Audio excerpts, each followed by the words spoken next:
Assalamu alaikum. A'udhu billahi minash shaitanir rajim. Bismillahir rahmanir rahim.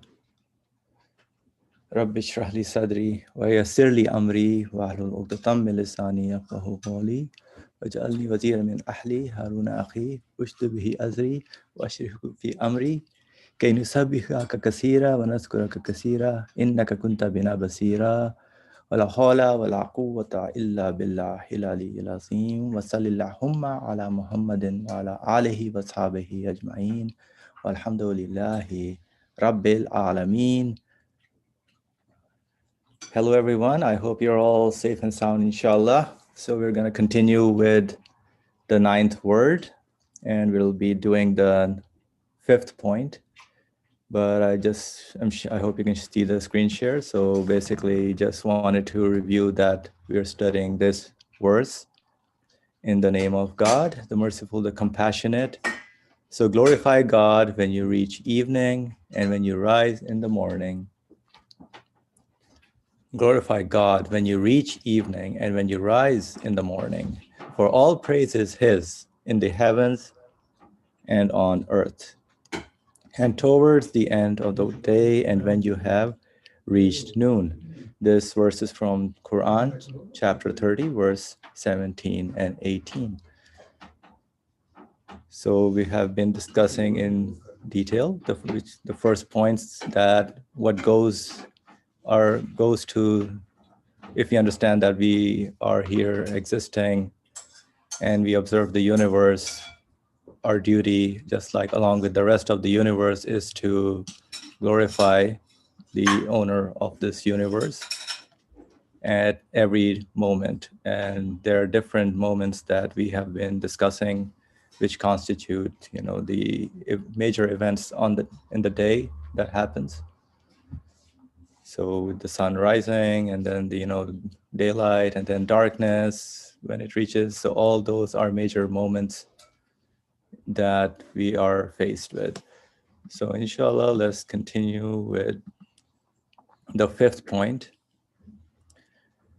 This goes further, I think, in the detail as we've been studying, the different times of the prayers where, certain feelings are imparted on the human being by, based on what their actions have been, what they've accomplished, what they have consciously received from, if they, based on their engagement, their focus, the work that they've been doing, and the continuous change of events happening in the universe, the continuous change in the human being as well that is happening. So all that comes into perspective as the human being goes through his journey, through his daily routine of his day that he is being given as a gift in this universe. So, Bismillah, so let's start with the 5th point. By nature, man is extremely weak. Man is extremely weak, yet everything touches him and saddens and grieves him. And he is utterly lacking in power. So man is utterly lacking in power. Yet the calamities and enemies that afflict him are extremely numerous. Also, man is extremely wanting. Extremely wanting. Yet his needs are indeed many. And man is lazy and incapable. Yet life's responsibilities are most burdensome. Also, man's humanity has connected him to the rest of the universe. Yet the decline and disappearance of the things he loves and with which he is familiar continually pains him. Also, his reason shows him exalted aims and lasting fruits. So man's reason shows him exalted aims and lasting fruits. Yet his hand is short, his life brief, his power slight, and his patience little. So this paragraph clearly describes the condition of the human being who is connected with the whole universe, has relations with many things and people, attaches his love to many things here, is always looking for attention, wants things to be done according to the expectations, right? And then he is,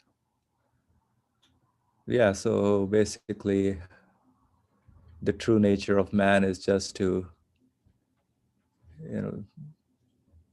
seek the love from others and always in need of things.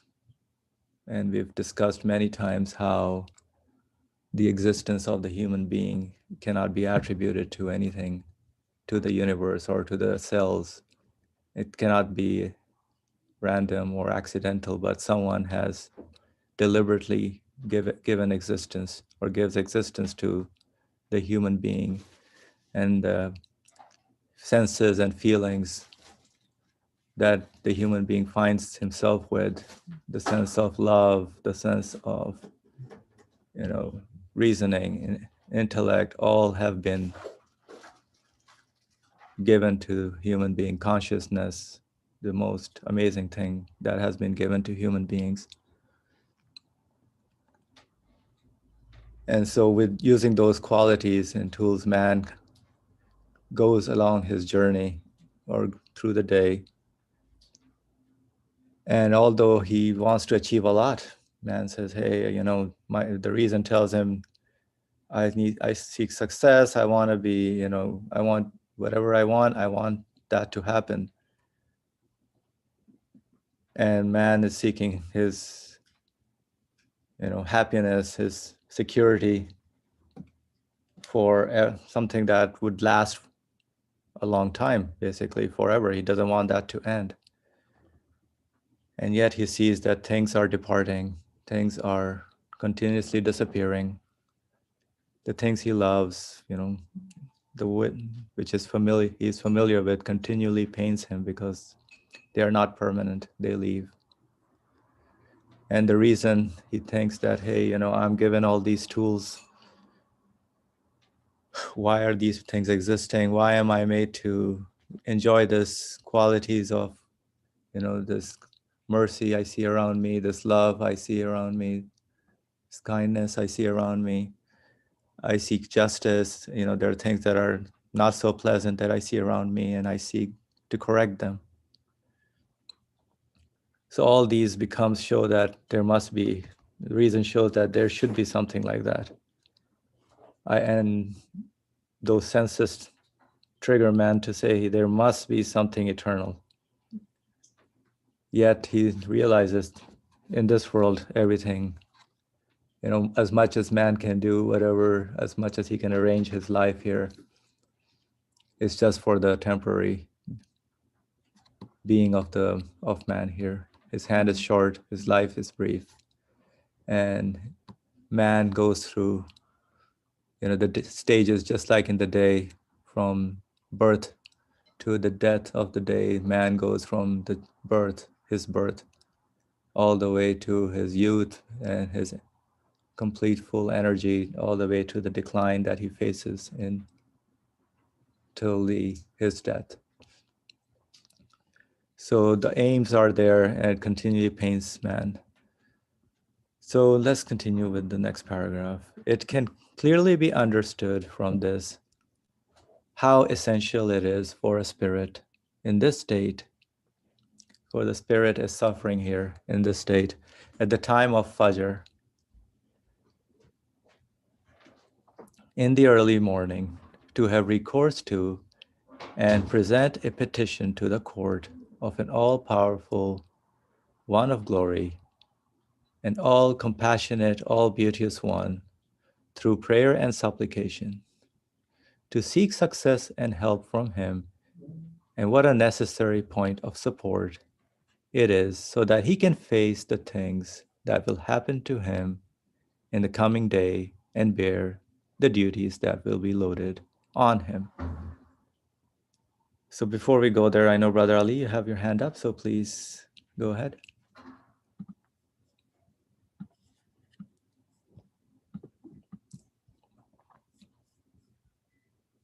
Brother Ali? Yeah, thank you. It was an good presentation. Just I wanted to reiterate what you said actually, but emphasizing on that the first paragraph is heavily concentrating on the gloomy side of us, how horrible life we have to take care of. All the words used in sadness, grief, and calamities, enemies, in need of many things. But on the other hand, the innumerable responsibilities, and these responsibilities are really very burdensome, and we have to suffer continuous pain. Uh, I felt so sad. It's a very black side of the matter. So why? That one word was very interesting. This paragraph uh, is describing one side of human life. If we look at ourselves, our own nature, it means if I look at the world from my own perspective, as if I am going to myself make my life beautiful by using my own power. So it is impossible. I cannot really accomplish all these things and come out of these troublesome, burdensome responsibilities. Calamities are striking me. On top of it, I cannot stop myself from becoming ill, from especially from aging, and at the end, I cannot save myself from going into the earth, dying. At the end of the day, I have to suffer. From this perspective, most of the cultures, even a particular religious tradition, very widely spread on the earth for thousands of years, human beings have to suffer because of their original sin. It has nothing to do with original sin.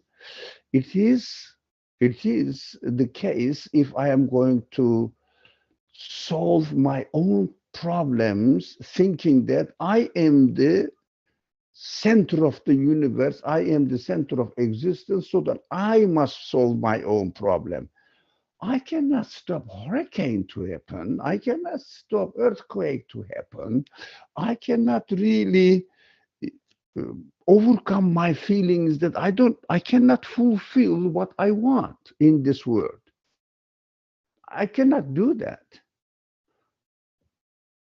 Everything is so obvious. That is why this very widespread tradition teaches people that we have to suffer. Of course, it is unbearable. It becomes unbearable for a person to suffer, and die away. What they did, they assigned an scapegoat. Who is it? Jesus.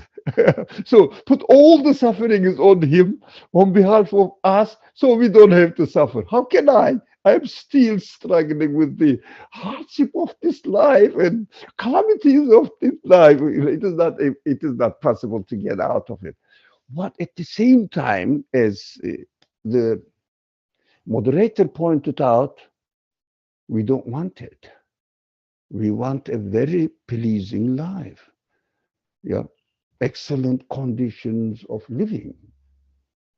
I want everything perfectly arranged for me. I cannot do it, but I have to see that there is a very interesting, very interesting, very meaningful contradiction in our nature. We should never, ever forget this. If I get ill, I start suffering. Yes, correct. I don't like pain. I don't like losing one of my limbs and my organs, members of my body not working. That is not working. But at the same time, I am subject to it. I didn't choose it. I didn't choose to lose my youth. I didn't choose to die and disappear. And then the big question comes: who is operating on me, putting me in this contradiction? What does he want? What does he teach me? Show me. What is the point in being in this unsolvable dilemma? There must be a way out because that is how I am made, or that's how I am.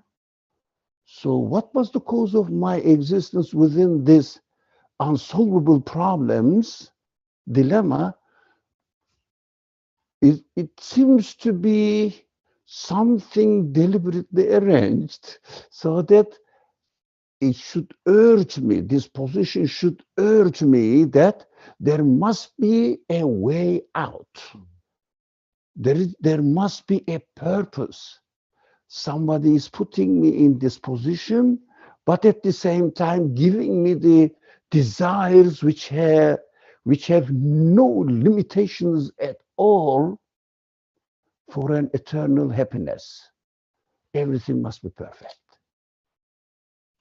How come that these two contradictory positions can be united in one individual's build up, if you like, in construction, human construction? From one side, I cannot do anything. From another side, I want everything perfect.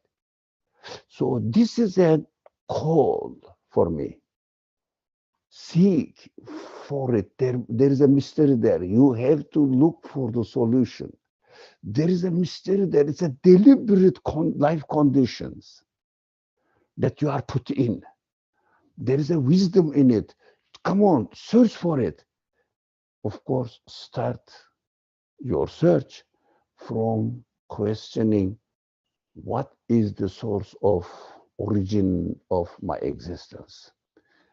Who gave me this existence within this troublesome position or problematic position as it seems to be? Who is it? And then if you find out, you understand that, there is a message for me. Yes, you need perfection. Everything must be perfect as you like. This is the feeling that you have, you are given. But at the same time, if you say, I'm going to solve the problems of my life, you can't. What does it mean? Look for a point of reference, a resort center, so that you can go seek refuge and understand that, he is calling me to come to him so that he will provide. Who is he? The one who originated my existence. No one else. In the universe, nothing. All the galaxies can get together. Let's assume that they got together and wanted to help me. Can they? They have no consciousness, no free will, no emotions, feelings, no power to do anything. They are subject to the order. They cannot do anything. So who's going to help me? Because I am having a very, very hurting, on the bothering problem. I want to get out of it, but I cannot myself. So when you do what? For example, if you are ill and if you don't know what to do, you go to the specialist.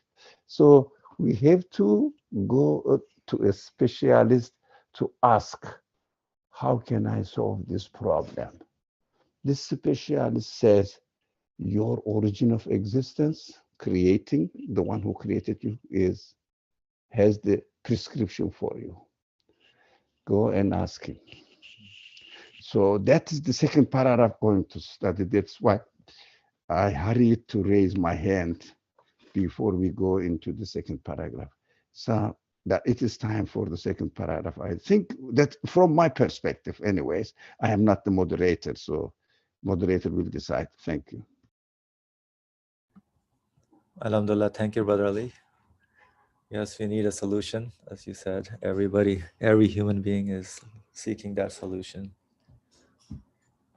to establish, that security, which we cannot do by ourselves, which nobody can. Sorry, the voice is very weak. Became very weak. It was nice before. Is it better now? Try more. Oh, interesting. How about now? Okay, let me try again. Hold on.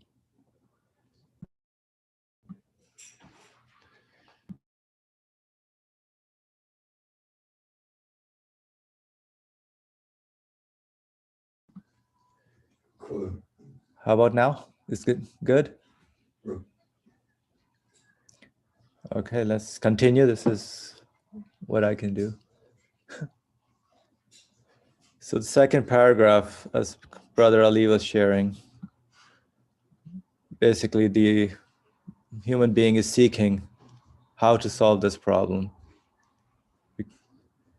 And he goes to his origin of existence and the day that is given to us and the time of Fajr, as the paragraph states, in the early morning, to have recourse to and present a petition to the court of an all-powerful one of glory, an all-compassionate, all-beauteous one, through prayer and supplication.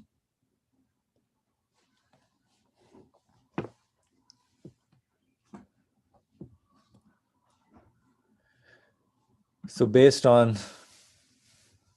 the state of the human being, the gloomy situation, and one option is to become lazy and just be sad and live in that, or give it to some other entity, the example Brother Ali gave, as a scapegoat mechanism to take all the burdens and be responsible for all the sins or all the the suffering of the human being.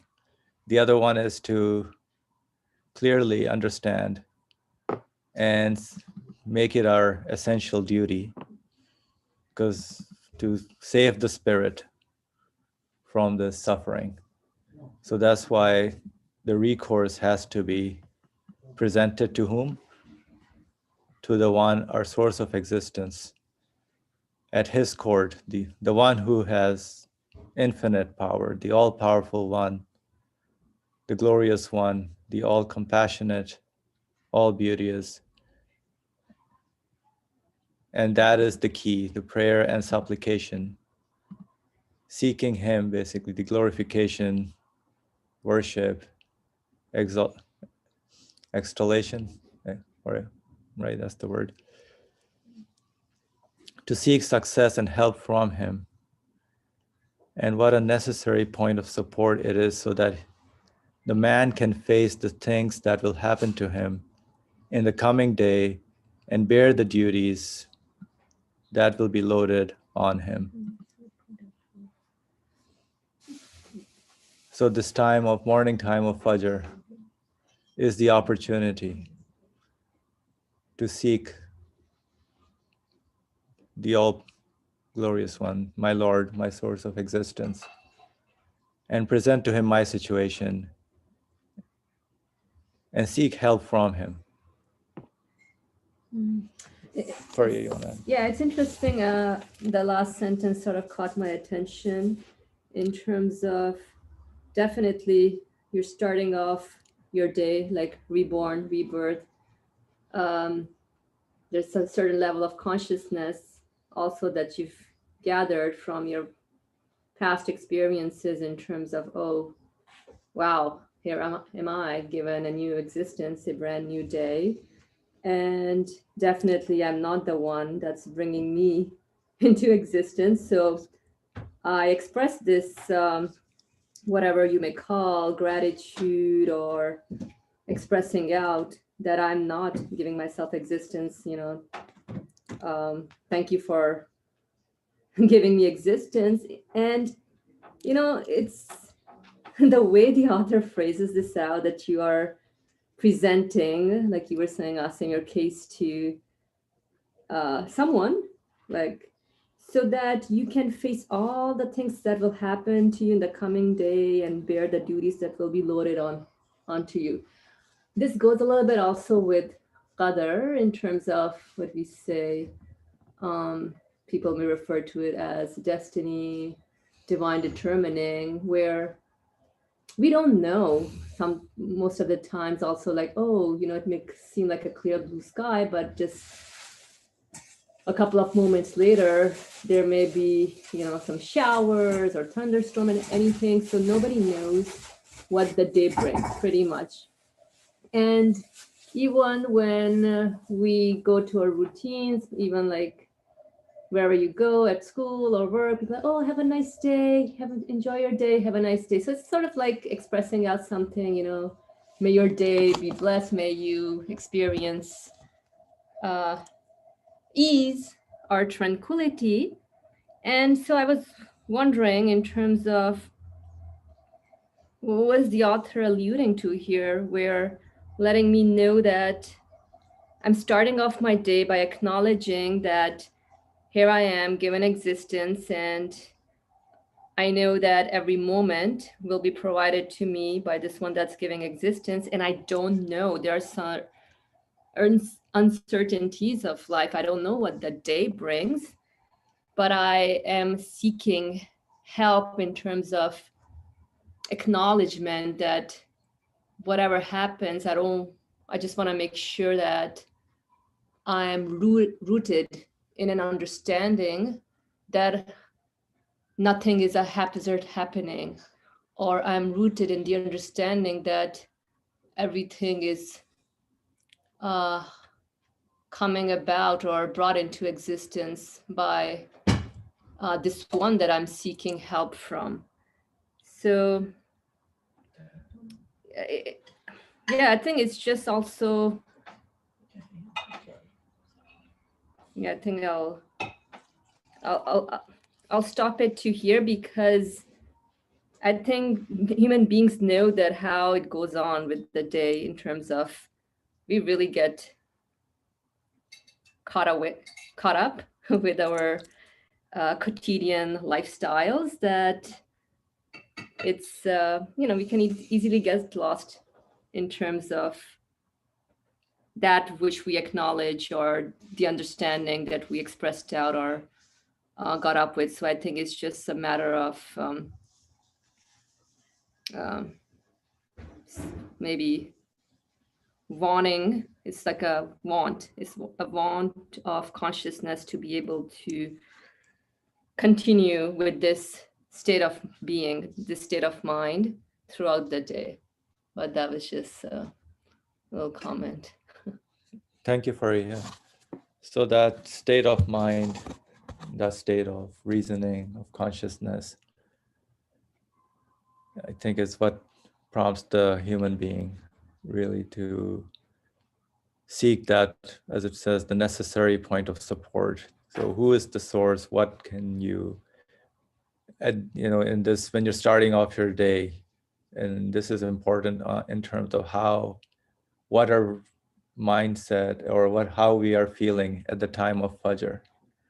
And the author kind of gives a solution, a mechanism to seek ease and confidence in your day, because you are, your spirit now is trying to establish is making a petition to your source of existence. There's a connection being made, and you are seeking your help and your success to that source.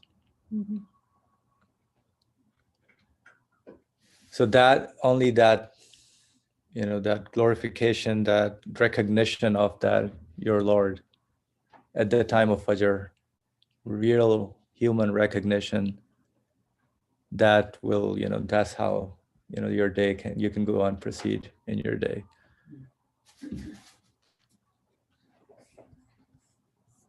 All right, so if there's any other comment, I will take that. If not, we'll go to the next paragraph for the time of Zuhr. Yes, Brother Ali, please go ahead.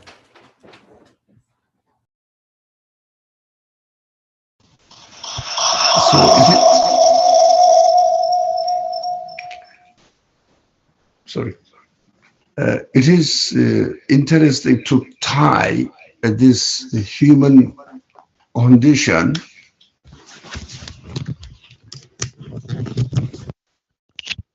to prayer, and describing the prayer as petition, presenting the petition to the court of the all-powerful one of glory. It means ever-present one. So as soon as you, for example, let's assume that in this world there is a source, whoever comes and presents its position, immediately answer is given, whatever you want. There is no limit. There is no limit, whatever you want. But what is necessary to look whether this source that we are presenting our petitions to has the capacity, is he really able to provide what I need?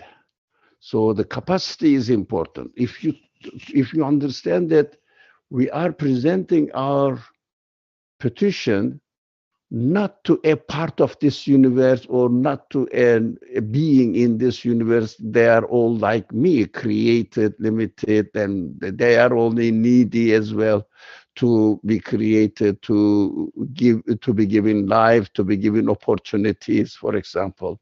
So we have to take our gaze away from all of them and look for a source that has no limit and ever present in my existence, because as long as I exist, my creator is with me, giving me existence. So that is why in prayer we express, turn our face to Kaaba, which represents Tawheed. So it means I am presenting my petition to the absolute creator of the universe, no one else. That is the physical description of in turning towards one point in altogether, whatever it is. But the physical point is not important. What it represents for me is important. Represents what reminds me the tradition of the Prophet Abraham. So I worship only the one who creates me, who provides all my needs. So those needs which are not provided in this world, in this type of creation, is guaranteed by his being omnipotent, all-powerful, all-knowing, all-wise. So he is educating me how to connect my existence to him and how to present my petition to him. That is why the subject of this text we are reading is about prayer. This very ritualistic prayers, and during certain time of the day as well.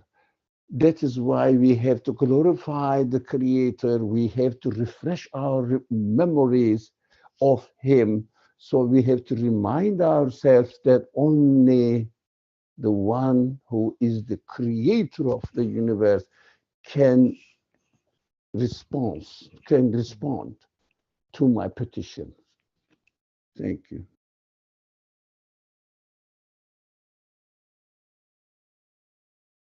Thank you, Brother Ali. If there's any other comment, please, you can go ahead as well. All right.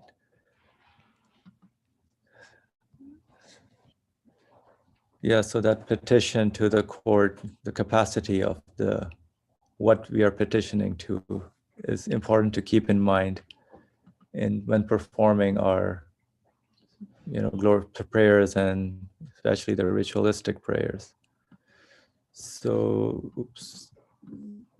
now the time of Zohar, just past midday, is the time of the day's zenith and the start of its decline, the time when daily labors approach their achievement, the time of a short rest from the pressures of work, when the spirit needs a pause from the heedlessness and insensibility caused by toil, hard work, and a time divine bounties are manifested.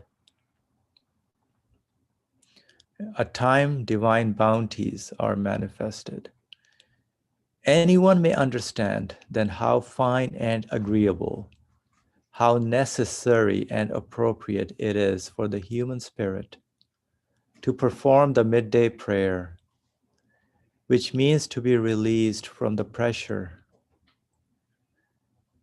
Midday prayer, which means to be released from the pressure. Shake off the heedlessness and leave behind those meaningless, transient things, and clasping one's hands at the court of the true bestower of bounties, the eternally self-subsistent one, to offer praise and thanks for all his gifts,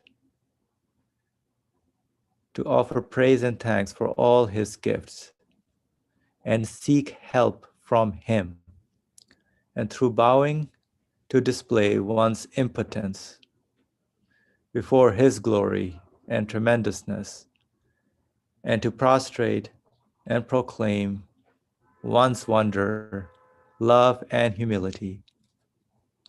One who does not understand this is not a true human being. So another paragraph of how the time of Zohar,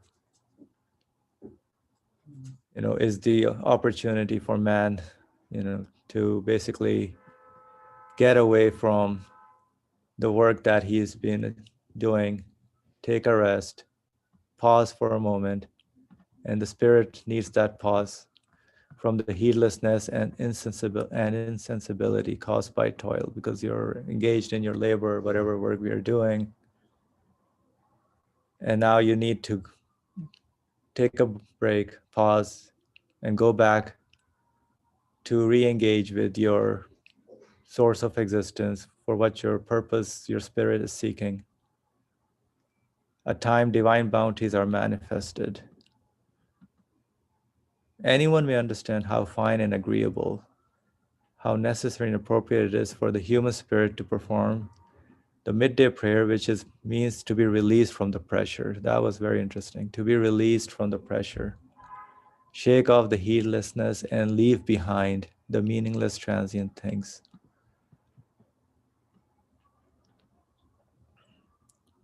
Yeah, normally, I don't know how in the tradition maybe, or,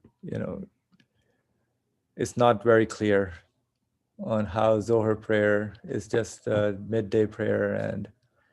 But here, the way this author is presenting is very engaging to the human feelings and senses, to how the human spirit needs to, really feel it necessary, and how relaxing it is when it says to be released from pressure, rather than the prayer being the pressure. Oh, I have to pray my Zohar. It's actually the means to be released from the pressure, because we are engaging with that source whose capacity is unlimited. And it's the way for us to shake off from the heedlessness, it's the few hours after Fajr that we've been engaged in some things that we need to do, right? Everybody has to engage and earn their livelihood, their living. But, in what spirit does one do that? So the spirit, again, needs that. I mean, keeping in mind the first paragraph of the condition of the human being and how beautiful and the opportunity that is given here to the human being to engage and connect and recognize who the true owner is, petition him, clasping, praying and clasping one's hand at the court of the true bestower of bounties, the eternally self-subsistent one, to offer praise and thanks for all his gifts and to seek help from him, and the bowing to display one's impotence. Basically, I can't do it, but I bow to the one who I'm seeking help from, and I declare that I am weak. I am not the one who can create anything or do anything for my life, before his glory and tremendousness, and to prostrate, and then to prostrate and proclaims one's wonder, love, and humility. So in recognition and in love of him, I prostrate to the source of existence. That is what the human being's condition is. Would anybody want to share anything? It's very interesting how the author walks us through this, like you said. And how he says the time when daily labors approach their achievement and the time of a short rest from the pressure of work. And that was the point that I initially was reflecting on, in terms of we start off our day fresh, brand new day, brand new existence. And I think it's just having this mindset, that knowing that whatever is it that I will come across throughout the day, I have to keep in mind that it's a deliberate setup. And with this, then when I'm aware of such a state of being, then it becomes easier for me to take a short rest from the pressures of work. Otherwise, I think I guess most of people living in big cities, I think we get really used to these pressure of work. That becomes like my way of life. Right? Yeah. So if I don't have a pressure of work, this, like, what am I doing? So I think it's just a matter of realizing that, wow, yeah, I mean, taking a break or pause from it, in terms of connecting it back to how I started off my day, what my conclusions were, what did I express out. And so let me go back and refresh that state of being that I started off the day with.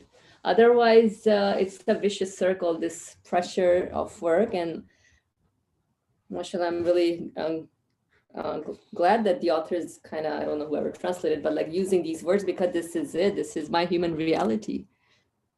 And so from here, the other part where he says, "In a time divine bounties are manifested." Right. So I think, like you were pointing out, in terms of how during this time in our existence, we can experience also things we have achieved, and things are more clear, right? And so there's a clear understanding on making my case clear as well. I'm just wondering, do you want to add anything to what can he possibly mean by a time divine bounties are manifested, as in? So yeah, everything, as you said, is becoming clear. The day is, becoming more mature in terms of early morning to now, all during the time, different activities are going on as the human being. The human being is also engaged with many other things that are being made possible by the owner of the way he establishes the system and the working of the things. All those things are achieved, the sun is employed in a particular way, the rotations are continuing on.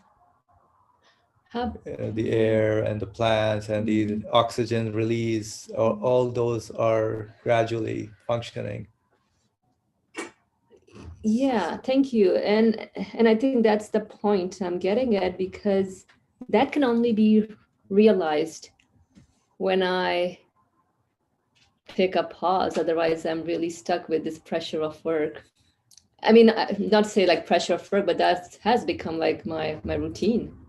So recognizing definitely divine bounties are being manifested all the time, but I think it's a call for me to stop, pause, and reflect on, like you were saying, the earth is still rotating. I'm made to breathe.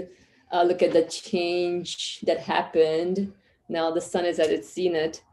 So that can only happen when I'm, I guess, doing a conscious effort to step away a little bit from taking a break. Exactly. Yeah. So that's what this, as the author puts it, like you said, take a break and re-engage your spirit, because all these things are still, your human condition are still going on within you.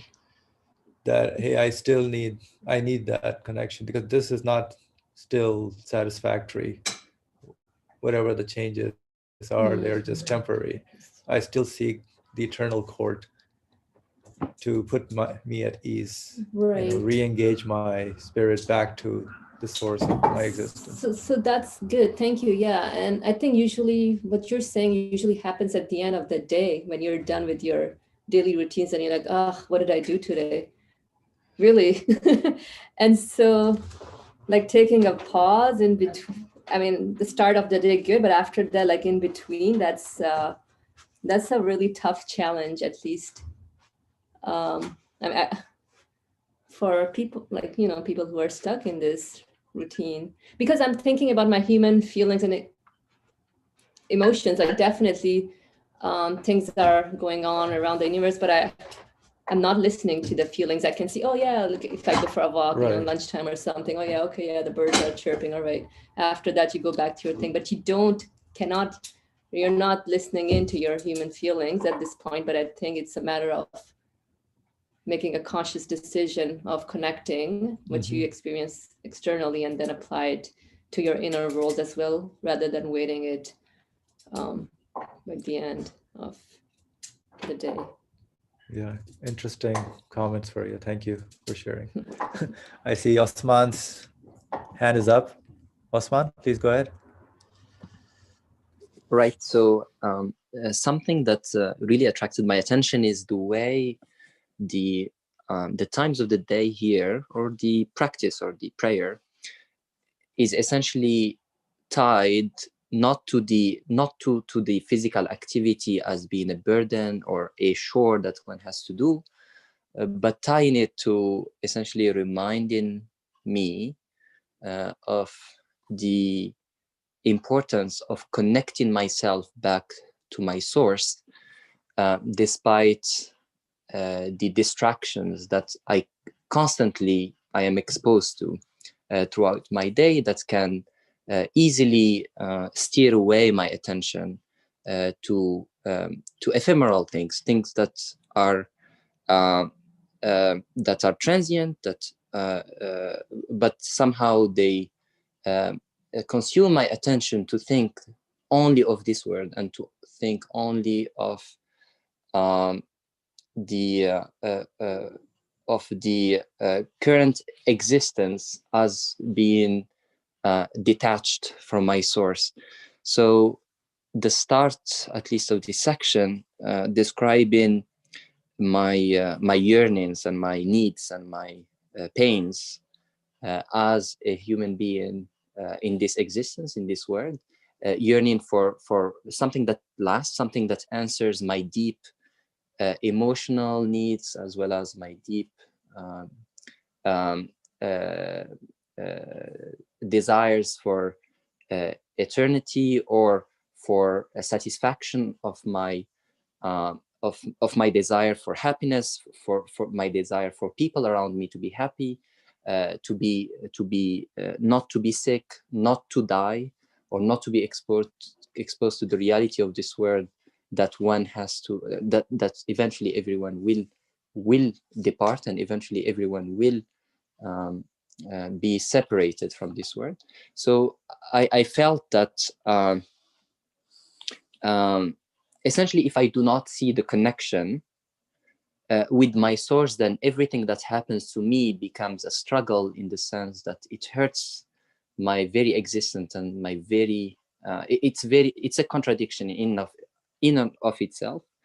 But as soon as I remember that there is a connection with my source, that the existence of these feelings themselves essentially expose me to questioning what is their source, or where they are coming from, and how can I be connected to it, and realizing that there is a source that will satisfy these feelings and will meet my deepest needs, and doing it in several times of the day becomes really a release of pressures, or a reconnection with meaning in my life.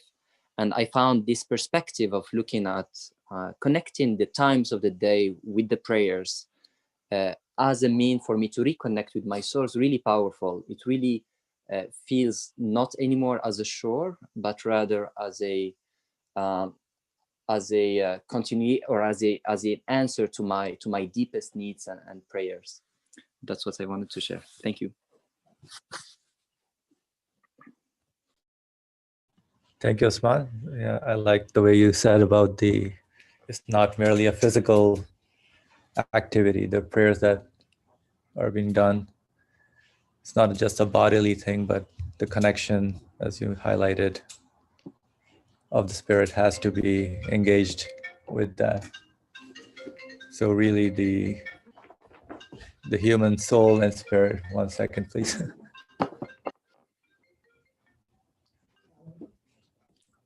Okay. Yeah, the human spirit and soul really seeks to establish that connection with your source as based on the conditions that you see around you. And one seeks to, an escape or a way to, from this temporariness, from this transience, is to only seek the one who is the eternally subsistent one, and connect myself to him, display one's impotence before his glory.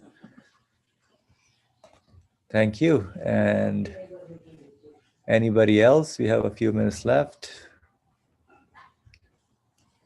If not, we will continue for, let's read along Asr as well, the time of Asr. As for the time of Asr in the afternoon, it calls to mind the melancholy season of autumn and the mournful state of old age and the somber period at the end of time. It calls to mind the melancholy season of autumn and the mournful state of old age and the somber period at the end of time. It is also when the matters of the day reach their conclusion. So the matters of the day reach their conclusion, and the time the divine bounties which have been received that day, some of the bounties like health, well-being, and beneficial duties have accumulated to form a great total. And the time that proclaims through the mighty sun, hinting by starting to sink, that man is a guest official, and that everything is transient and inconstant. Now, the human spirit desires eternity and was created for it. The human being worships benevolence and is pained by separation.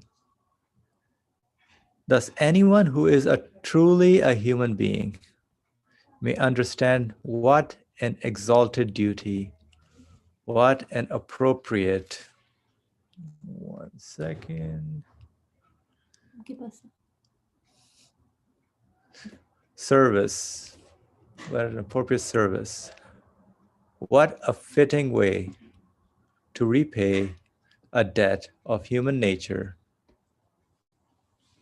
What a fitting way to repay a debt of human nature. Indeed, what an agreeable pleasure it is to perform the afternoon prayer. For by offering supplications at the eternal court of the everlasting, pre-eternal one, the eternally self-subsistent one, it has the meaning of taking refuge in the grace of unending, infinite mercy, and by offering thanks and praise in the face of innumerable bounties, of humbly bowing before the mightiness of his dominicality, and by prostrating in utter humility before the everlastingness of his Godhead,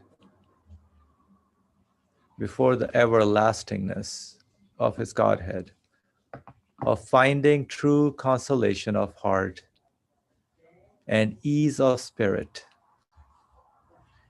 and being girded ready for worship in the presence of his grandeur. So this is just the following moments after Zohar, when the day is concluding, towards the conclusion of the day of Asr.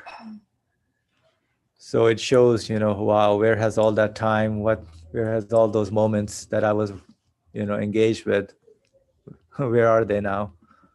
What happened to it, that time of the day? And it shows the true nature of, the universe and the human being, that this world is transient. And I like this, that man is not here permanently, but is a guest official. And he's an official also is an important word. It's not just a guest, but a guest official. Official is charged with certain responsibilities, certain duties. And everything is transient and inconstant. Now the human spirit desires eternity and was created for it. So this is the state of the human spirit, seeking eternity, and seeks the goodness, benevolence, and is pained by separation, and that transience is always painful. So in this state is a reminder for the time of Asr, is how quickly the time is passing, and what is the recourse that man needs to have. Where should man go? Where's the oasis in the desert man should go to to seek that coolness and serenity, and seek eternity, that eternal peace, that inner peace that one is looking for. That ain't here. So that is exactly what the position the human being needs to be in. The spirit goes into that afternoon prayer and starts to offer supplications at the eternal court of everlasting pre-eternal one, the self-subsistent one. It has the meaning of taking refuge in the grace of unending, infinite mercy. So you seek refuge at his court, in his mercy and his grace. And the human being, as the official, offers thanks and praise. In the face of innumerable bounties, he recognizes all these things that are being offered to him, the universe, that he's engaged with, gives him signs and clues that they are all coming from the one who is engaging and treating the human being to recognize him. So the man in that state humbly bows before the mightiness of his dominicality and prostrates in utter humility before that source, that everlasting, ever-living one, and finding true consolation of heart and ease of spirit, being surrounded, ready for worship in the presence. So man achieves it, seeks his presence, and wants to stay in his presence. So that is how the time of Asr prayer, how the human should, spirit should be engaged in. I think we're at time, so inshallah, if there's any final comment by anyone. Brother Ali, please go ahead. Yeah, thank you. Just time is up, I know, I'm aware of it. And just the concluding remarks, to repay a debt of human nature. This expression attracted my attention, actually. It is an interesting thing. First of all, human nature requires to seek refuge with a source which can satisfy his needs. Within the universe, there is no such source. Nothing can satisfy my needs, feeling of my needs. Not when I say my needs, I don't mean the need of my body. Now, shelter, food, heat, or cooling system, light. No. I think the text means the human soul, what human spirit needs. Who can really satisfy my needs, my human needs? Only the one who created it, because there is nothing in the universe that can even speak to me, understand me. When I speak to them, they understand me. So this is the human nature. So debt of human nature. Now, since this need is given to me, I have to fulfill it. If I don't fulfill it, I am really not treating the trust put in my existence. So I have to repay my debt to the one who has given it to me. So I have to return this debt, this human nature. It means this need for satisfaction, for eternal happiness, to the one who is going to satisfy it. This is the way who gave me the need, and I have to present it to him. Only you can satisfy with it, with my needs. So that's beautiful. Towards the end of the day, towards the end of my life, I have to recognize that. It is beautiful to find the resolution, the solution for my problems. Otherwise, I will be suffering with my problems with no end and perishing away, going away from my existence if I don't recognize the Creator, the one who is going to satisfy my needs, the one who has given me the needs and going to and can satisfy. So I have to turn back to him. That is what I need, and that is only you can satisfy. Thank you. Thank you, Brother Ali, for clarifying what the repay of a debt of human nature. So whoever gives me that need of seeking satisfaction, of seeking, eternity, somebody gave it to me. So I have to present that back to him. That is what these prayers allow me to do. Just to add on, it seems that that's what the human condition is, for me to realize this need of seeking eternal happiness and pleasure, because Right. the whole point was transience does not satisfy me. And so that's the depth, even realizing this from any experience that we encounter. Mm-hmm. And so we realize this depth by connecting our being to this absolute source. Right. So the human nature, the human's feelings that extend beyond this universe. Hey, I want happiness forever. I want security forever. So who do I present them to? The universe cannot hold that. It cannot satisfy it, cannot answer it. So that has to be presented to the one who can do it. You know, this is actually a very beautiful teaching, because otherwise, you know, we may think that, oh, there's something wrong. Why am I experiencing this? You know, let me make it up with XYZ activities. But no, I think this is it, like recognizing that this is what the human condition is, and what you have to do to maybe remedy it or seek a solution is by glorification, prostration, recognizing, worshiping expressing your reality. Subhanallah.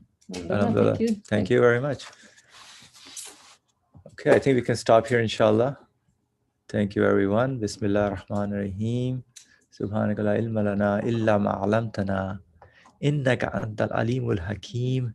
Akhiru da'wahum alhamdulillahi rabbil alameen. Al-Fatiha. Ameen.